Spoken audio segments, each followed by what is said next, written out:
What is up, guys? I'm going to be showing you the 8 biggest hunting mistakes that you are making that are killing your chances to kill a big whitetail this fall.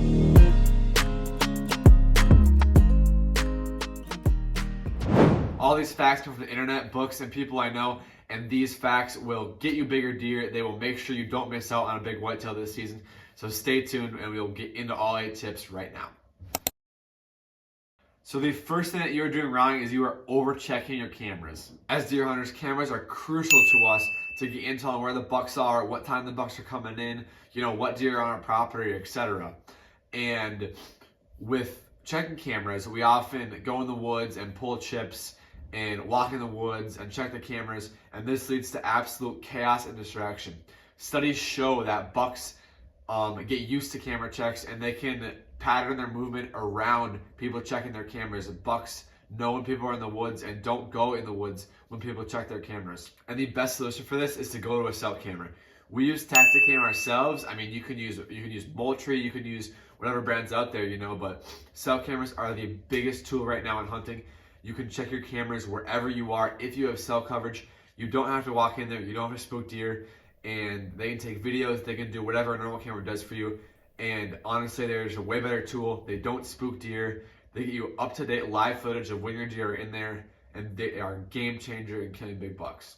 If you don't believe me, look at any big hunter on YouTube. They are all using cell cameras, and they are all killing much bigger bucks than you are.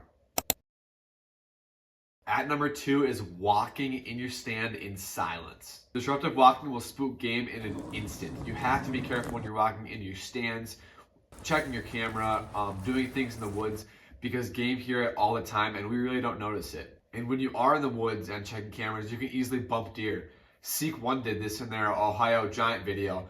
Roy was walking in the woods and he bumped the giant deer out of the woods because he was being stupid and checking his camera. If you're walking in the woods and you snap out a twig or anything, one of the best things to do is stop and be quiet for about 2 minutes. Deer have 2 types of memory, that's short-term and long-term, but they primarily use their short-term memory. And their long-term memory, they only use for essentials like food, water, and travel routes. So when you step on a twig in the woods, just stay silent for 2 minutes, or even 30 seconds to a minute long. If you stay silent, the deer will forget that twig snap and keep moving on with their life. But if you keep going and keep snapping twigs, the deer will run off in an instant and you will wreck your hunting. I've spooked tons of deer in my life, and I'm telling you, if you just stay calm and stay quiet and let the moment pass, the deer will stay there and you can get into your stand safely and soundly. All right, number 3 is wind direction and what stand you're gonna hunt in. Wind direction is a huge factor if you really wanna kill a big buck. Mature bucks have a great sense of smell and will smell you in an instant if the wind's bad and your scent's blowing right toward them.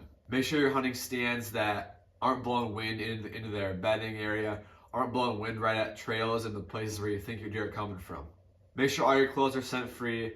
Make sure you're getting in there quiet. Make sure you're picking the right stand because deer do know when you're in there, especially through scent. I bumped so many does in my time. They always blow up me because I'm being stupid about my scent. I just go into stands whenever I want, and I really changed over this. And just going in the stands and just hunting for no reason. And I've had does come into me and blow and leaving bucks not coming in there because I'm not picking the right stand. I'm not putting on scent protection, and I'm literally just going out there to hunt, which is the wrong thing to do. But at the end of the day, it is better to hunt than not to hunt at all. So just be careful knowing you don't want to burn a stand because of your scent. So knowing when to hunt it and how to hunt it. All right, the 4th tip is having your guns and bows sighted in. Guys, this is a killer if your bows and guns are not sighted in.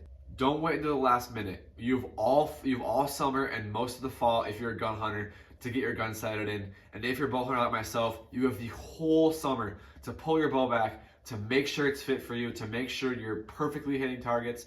I mean, guys, if you're not hitting targets on September 15th or November 1st, whenever your opener is, that is a huge problem because if you miss deer, you will be so mad because you had all that time to sight the bow or the gun in. Just sight your weapons in, guys. It'll be a game changer for you. Even in the bowling clip video where we shot that 183-inch whitetail, you can see how much I was practicing my bow. Literally every day this summer, I go out there and pull my bow back, practice on that thing.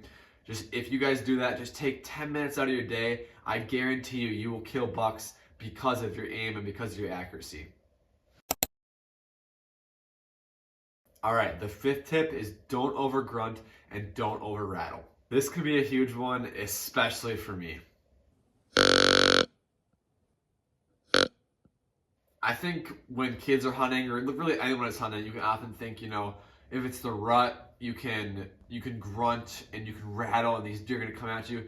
But at the end of the day, over grunting and over rattling are not gonna help you get deer into your stand. Yeah, grunts are great, and I love them. And in the perfect time, grunts can be an essential part from bringing bucks in the field closer to you.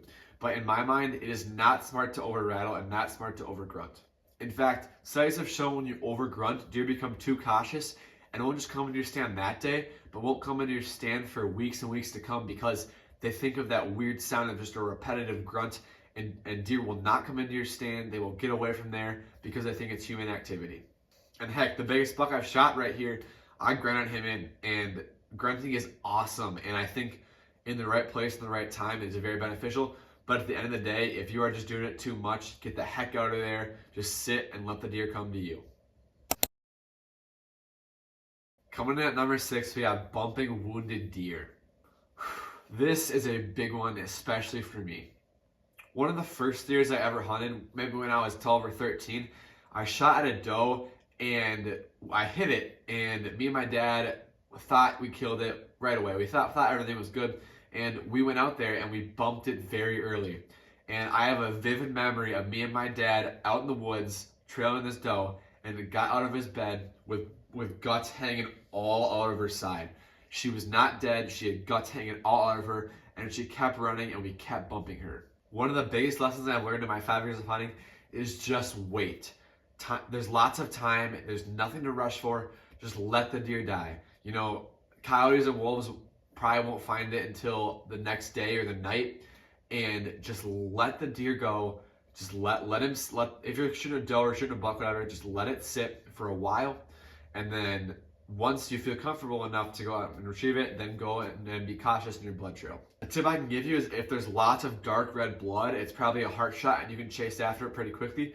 But if there's not much blood, or the blood is much more pink or light colored or even green, which is a gut shot, then you have to give it hours, and you just be careful and make sure you know when it's dead and know when you gotta go out there and chase after it.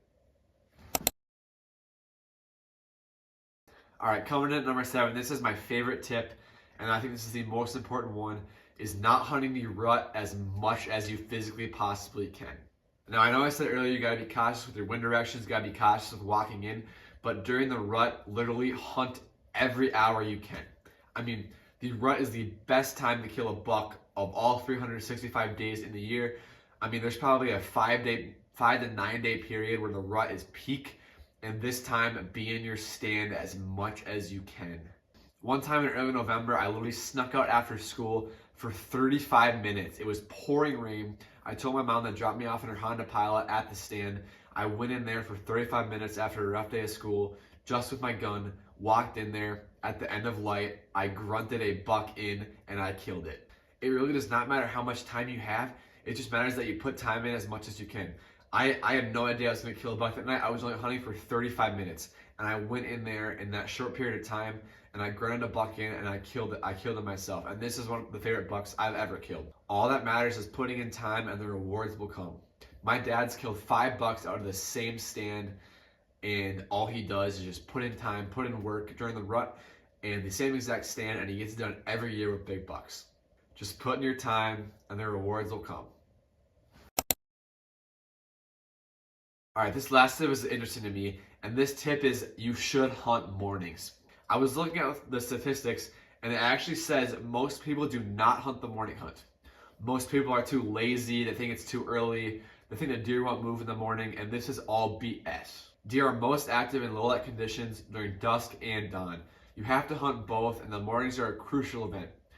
One of the best places to hunt in the morning is by bedding areas, because if you're set up in a stand or in your saddle or climber near a bedding area, you can have deer come out of the stand or out of their bedding areas in the morning and in front of your stand. Just make sure you're getting up early, getting in the stand, not making too much commotion, and you will have a great morning hunt, because most people don't hunt in the mornings, which really surprises me. But people are being lazy, people aren't putting in the hours. You can go in there, hunt the mornings. It's a great time to kill big bucks. I guarantee if you guys follow these tips if you're making sure you don't smell, if you're making sure you're hunting the right stand, getting in there quiet, hunting as much as you can, having your gun set in, all these tips, I guarantee you guys will kill bucks if you're not already killing them. And if you're getting spikes or whatever, you'll start killing bigger ones because you're following these tips. Share this video with a friend. We are on our way to 1,000 subscribers. We are well over halfway there, so hit that subscribe button. Like, comment, subscribe, whatever you guys want to do to show support for me, and get out in the woods, and your rewards will come, I promise you. Thank you guys, and have a great day.